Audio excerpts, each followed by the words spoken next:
কাশ্যপবাবুকে জব্দ করতে মোক্ষম চাল দিল বিদ্যা। সম্পূর্ণটা জানতে ভিডিওটাতে একটি লাইক করে প্রথম থেকে শেষ পর্যন্ত দেখতে থাকুন। গল্পের শুরুতে দেখা যায় বিদ্যা রাজদেববাবুকে জানায় যে বিদ্যা কখনোই রাজদেববাবুকে ক্ষমা করতে পারবে না, আরও রাজদেববাবু যে জাল ছড়িয়ে রেখেছে সেই জাল কেটে তো বেরোবেই। ওদের সামনেই বিদ্যার সঙ্গে সঙ্গে কাশ্যপবাবুকে ফোন করে। কাশ্যপবাবু ফোন ধরতেই বিদ্যা বলছে, কাশ্যপবাবুকে জানায় যে আমার সব জায়গায় আধার কার্ড, ভোটার কার্ড সব কিছুতে আপনার পরিচয় আছে। আমি আপনার পরিচয় চাই না, আমি মুছে ফেলতে চাই। কারণ কাশ্যপবাবু আর শ্রাবণ যেভাবে সকলের সামনে বিদ্যাকে ছোট করেছে, সেই কারণে বিদ্যা কোনো দিনও ওদেরকে ক্ষমা করবে না।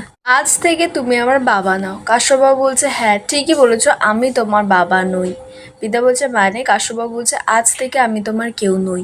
বিদ্যা বলছে, কি বলছো কি তুমি? তখন কাশ্যপবাবু বলছে, তুমি অ্যাডপ্টেড, আমি এটাই বলতে চাইছি। বিদ্যা তো হা হয়ে গেছে এই ব্যাপারটা শুনে, কারণ ও কখনো বিশ্বাসই করতে পারবে না, ভাবতেই পারেনি এই কথাটা। বিদ্যা বলছে যে আমি এটা বিশ্বাস করি না, হতেই পারে না। বিদ্যা তখন বলছে, তুমি মিথ্যে কথা বলছো। তো কাশ্যপবাবু বলছে, একদমই নয়, তুমি আমার দত্তক নেওয়া কন্যা। প্রথমে তোমার মায়ের কোনো সন্তান হচ্ছিল না, আর ডক্টর বলে দিয়েছিল তোমার মায়ের কোনো দিনের সন্তান হবে না, তারপরেই আমরা তোমাকে অ্যাডাপ্ট করেছিলাম। তো তারপরেই তো তোমার মায়ের মৃত্যু হয়, ওটা বাদ দাও।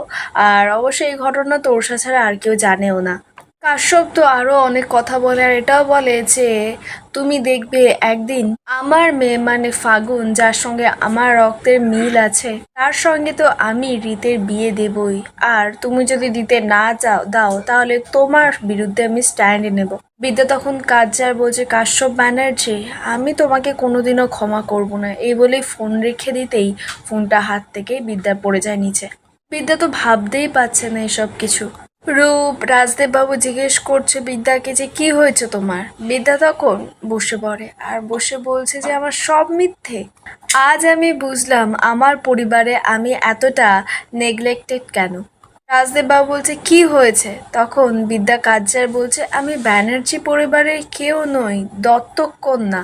আমার বাবা মা ভাই বোন যাদেরকে আমি এতদিন নিজে ভাবতাম, সে আমার কেউ নয়। কথাটা শুনেই তো সবাই একেবারে অবাক। হৃদ বিদ্যার কাছে যেতে বিদ্যা বলছে, একদম আমাকে ছোবেন না, একদম না। আমি আপনার বিয়ে ফাগুনের সঙ্গে দেবো, আর তারপরে এই লড়াইটা আমি আবার নতুন করে লড়বো।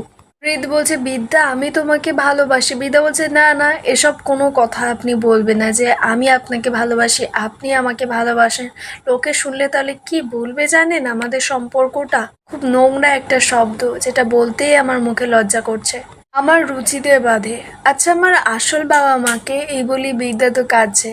এবার রাজদেব বাবু চায় যে বিদ্যার মাথায় একটু হাত বোলাবে বলে। বিদ্যা রেগে মেগে বলছে, একদম আমার গায়ে হাত দেবেন না, আমি আপনাদের কাউকে বিশ্বাস করি না, আমার কেউ নেই। এই বলি বিদ্যা কাঁদতে কাঁদতে ঘরে চলে যায়। বিদ্যা তো ঘরে দরজা দিয়ে খুব কাঁদছে আর রীতের সঙ্গে কাটানোর সময়গুলোর কথা ভাবছে। আর তারপরেই কাশ্যপবাবু যা যা কথা বলেছে সেসবে ভেবে তো আরও রাগ হচ্ছে, সঙ্গে তোরসাও যা যা বলেছে সেগুলোর কথাও ভাবছে, ভেবে তোর খুব রাগ হচ্ছে। বিদ্যা তারপরে ঠিক করে যে কাশ্যপবাবুর যা যা আছে সব কিছু ভেঙে গুড়িয়ে দেবে।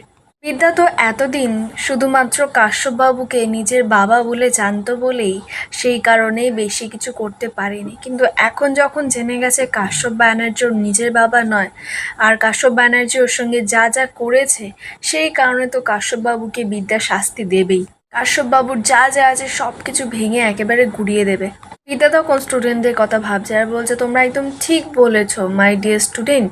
আমার নামের সামনে যে প্রফেসরটা থাকে না, সেটা আমি আজ থেকে ডিলিট করলাম।